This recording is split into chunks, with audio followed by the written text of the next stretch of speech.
Marcos capítulo 3. A cura de um homem que tinha uma das mãos mirradas. E outra vez entrou na sinagoga, e estava ali um homem que tinha uma das mãos mirrada. E estavam observando se o curaria no sábado para o acusarem. E disse ao homem que tinha a mão mirrada: Levanta-te e vem para o meio. E perguntou-lhes: É lícito no sábado fazer o bem ou fazer o mal? Salvar a vida ou matar? E eles calaram-se. E olhando para eles em redor com indignação, condoendo-se da dureza do seu coração, disse ao homem: Estende a mão. E ele a estendeu e foi-lhe restituída a mão, sã como a outra. E tendo saído os fariseus, tomaram logo conselho com os herodianos contra ele, procurando ver como o matariam.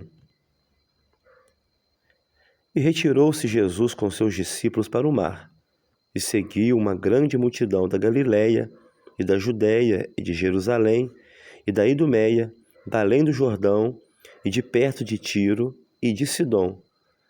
Uma grande multidão que, ouvindo quão grandes coisas ele fazia, vinha ter com ele.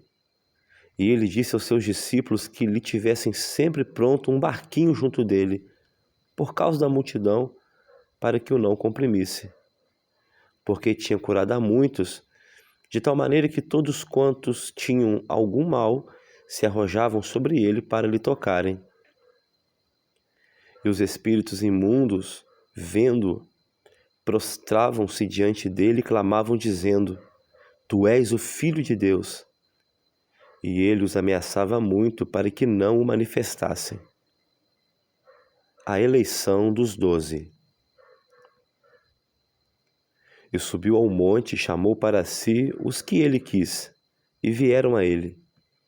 E nomeou 12 para que estivessem com ele e os mandasse a pregar, e para que tivesse o poder de curar as enfermidades e expulsar os demônios.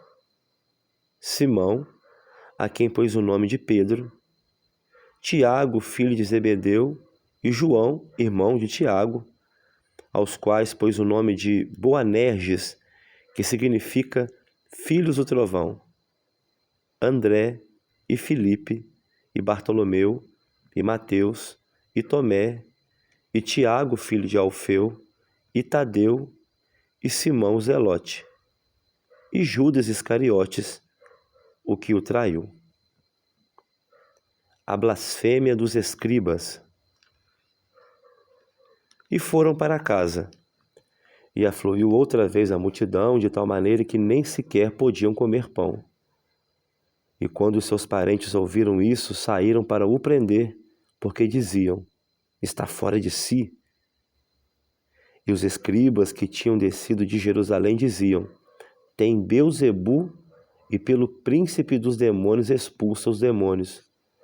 E chamando-os a si, disse-lhes por parábolas: Como pode Satanás expulsar Satanás? Se um reino se dividir contra si mesmo, tal reino não pode subsistir. E se uma casa se dividir contra si mesma, tal casa não pode subsistir. Se Satanás se levantar contra si mesmo e for dividido, não pode subsistir, antes tem fim. Ninguém pode roubar os bens do valente, entrando-lhe em sua casa, se primeiro não manietar o valente, e então roubará sua casa.